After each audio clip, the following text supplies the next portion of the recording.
Greeting from Steve Team 5. My name is Kuntheareak Heng, and today me and my teammate are going to present to everyone about Zillow and our company narrative. We have divided our presentation into 5 main parts, which are backgrounds that is going to be covered by me, then the company narrative covered by Diboma, internal stakeholder by Arunraksmey, external stakeholders by Menghong, and last but not least, bridging the gaps by Nirotarundaratin. So let's get to the first point, which is the background of the Zillow company. Zillow was founded on 8 February 2006 by Rich Barton. Their headquarters is located in Russell Investment Center, Seattle, Washington, United States. Zillow specializes in real estate industry. There are more than 5,000 employees who are working in Zillow nowadays. Our CEO, Mr. Barton, got the inspiration from funding Zillow when he was working at Microsoft, and he realized that the real estate industry would be transformed. In December 2004, Zillow was incorporated and our website launched in February 2006. In 2018, as we all know, Zillow is not a small company. We have been existing for 15 years already.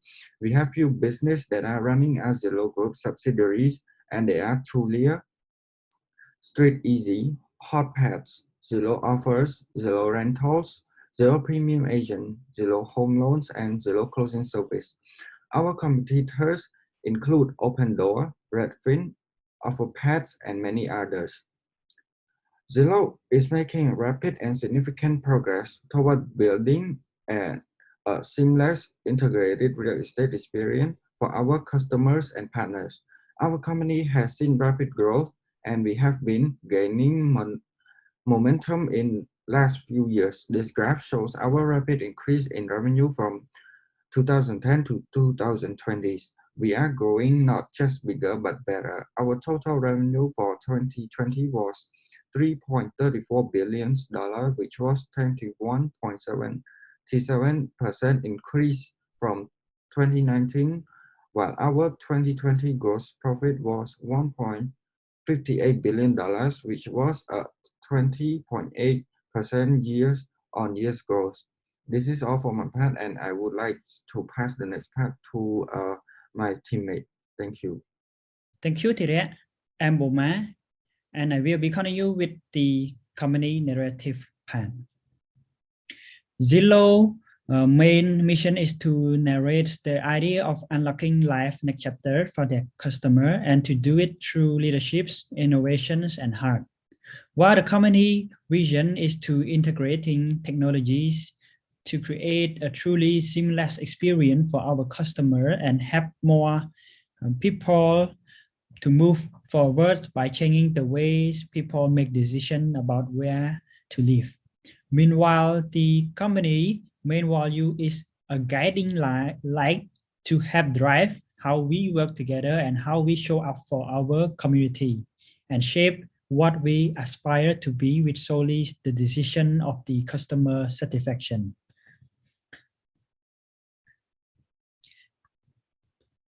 Zillow provides convenient features such as Zestimate, Zillow Offer, and more on their platform. Zestimate has been one of the key features that has led Zillow to popularity. Zestimate was launched in 2006. It crunches various public record data and uses AI to come up with a price. After the success of Zestimate, Zillow aims to step into our next chapter by introducing and launching our iBuying program, Zillow Offer, along with Zestimate. With this service, Zillow has become more famous and more convenient for the betterment of both of their investor and customers. Zillow Offer instant cash, buy and sells the property via online that is quicker and easier to use without any hassle on the old property when looking for the new one. Customers can contact the company directly, which is a contrast to the old traditional way of selling and buying property, which is via the realtors.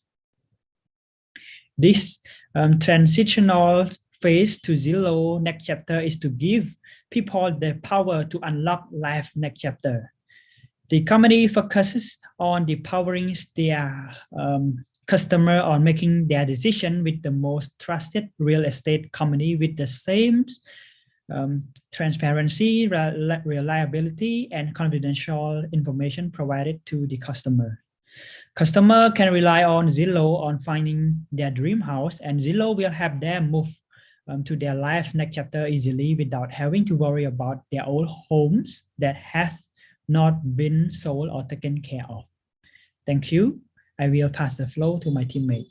Thank you, Boma, and hello, Professor. I am Smite, and today I will be elaborating on the negative narrative of Zillow's internal stakeholders. We have identified two internal stakeholders, which are shareholders and real estate agents. After we wrap our head around the situation, we understand that both stakeholders are concerned about different issues.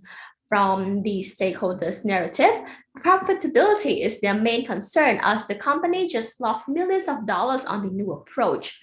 According to CNN Business, Zillow CEO has made a risky move by launching the instant buying model. In 2019, Zillow's home division lost up to $312 million before tax, and the company has been losing tens of millions of dollars each year.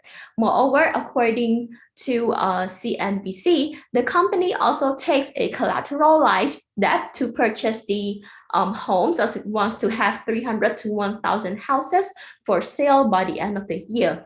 Therefore, looking at the shareholders' negative narrative, of course, they are concerned about losing money as Zillow's share dropped 9.3% after the announcement of Zillow's new program, which knocked off more than $900 million of the stock market, according to CNBC, leading to investors are feeling less enthusiastic about investing in Zillow as the operation contains a fair amount of risk. Looking at the negative narrative for the real estate agents, who are the business partners, iBuying will be the new competitor for them, as they won't be able to charge commission fee from the customers. Normally, sellers would pay a realtor to do a market analysis on the property in order to determine a fair market value. Then they will help the customer to buy the property. However, with the iBuying model, sellers can apply for instant offer and sell their property online within 24 hours without any help of a realtor. That's why, according to the simple home offer, the cost between using iBuyers and working with a realtor is fairly similar, even though iBuyers charge 13 to 15% and a realtor average commission is 5 to 6%. The other external costs are already included in the iBuyer service. Moreover, according to the National Association of Realtors, 50% of buyers found their home online and only 28% found their home through a realtor. Therefore, it poses a certain level of threat to the partnership between Zillow and the business partner, as it will appear as competition.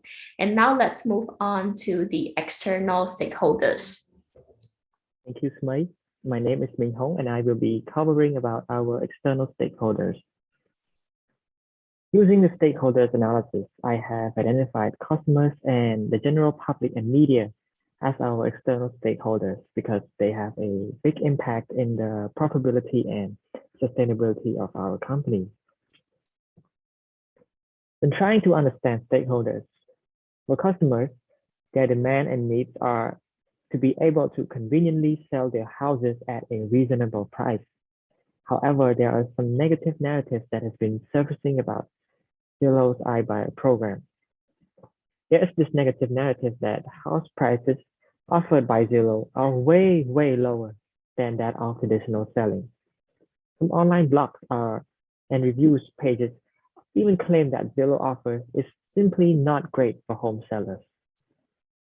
Despite the numerous claims that Zillow prices are lower than traditional selling, there are a lot of studies and reports that have stated the opposite.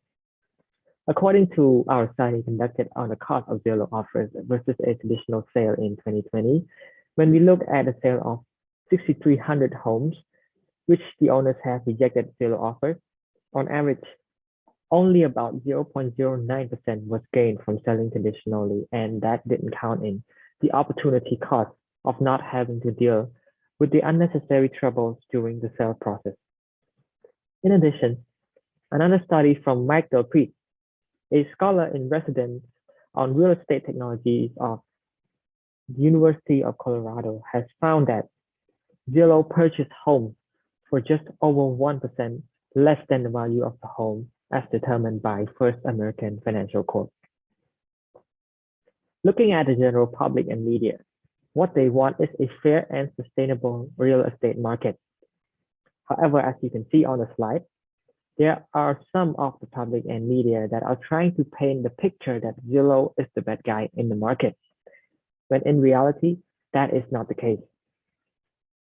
For instance, during an interview with CNN Business in 2020, when asked about flipping homes, our CEO and co-founder has said this: "We're providing a service to sellers.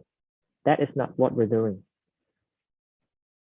On top of that, if we look at Zillow offers unit economics, we can clearly see that we are losing money at a net loss of around 15% in the first half of 2020.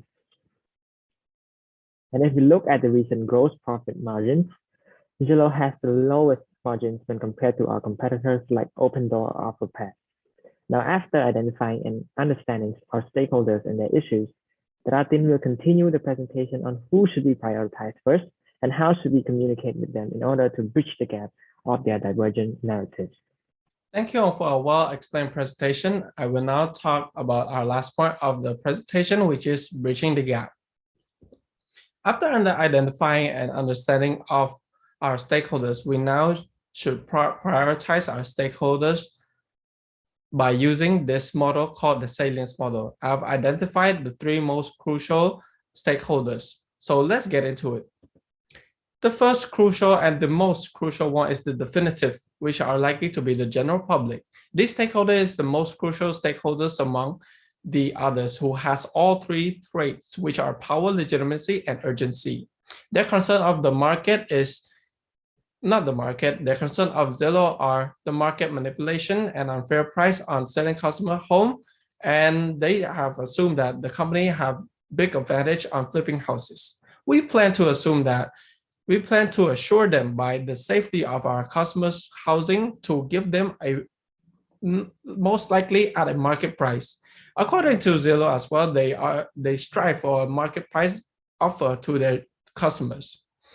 We can also conduct more studies to weigh the benefits of convenient, time-saving, and fair price. The second most important are shareholders, which are likely to call the dominants. These stakeholders have both power and legitimacy, making them one of the most influential groups. Their concerns are obviously the drop of their shares, and we plan to approve by looking in the true sight of the so-called vision by our CEO, the new frontier in real estate. We can assure them to stay to safety and maybe tell them to keep calm and look into the potential future revenue in iBuying. The third one is the dangerous, or we can call them the realtors. These stakeholders have power and urgency, but lack of legitimacy, which pose to a greater threat to the company. Their concern is about losing commission fee, as customers will be paying their service to iBuyers instead. Our plan is to ensure that quality leads will be provided as always, and ensure that Zillow in no way are trying to compete unfairly with agents, but rather cooperate with them instead. This is all for our presentation. We have conducted 5 main topics, which is number 1, the abstract of the company, the situation of the company, the internal stakeholders of the company, and the external of the company, and lastly, the bridging of the gap of the company's divergent narrative. And thank you, Professor, for listening to this presentation. And this is our reference page.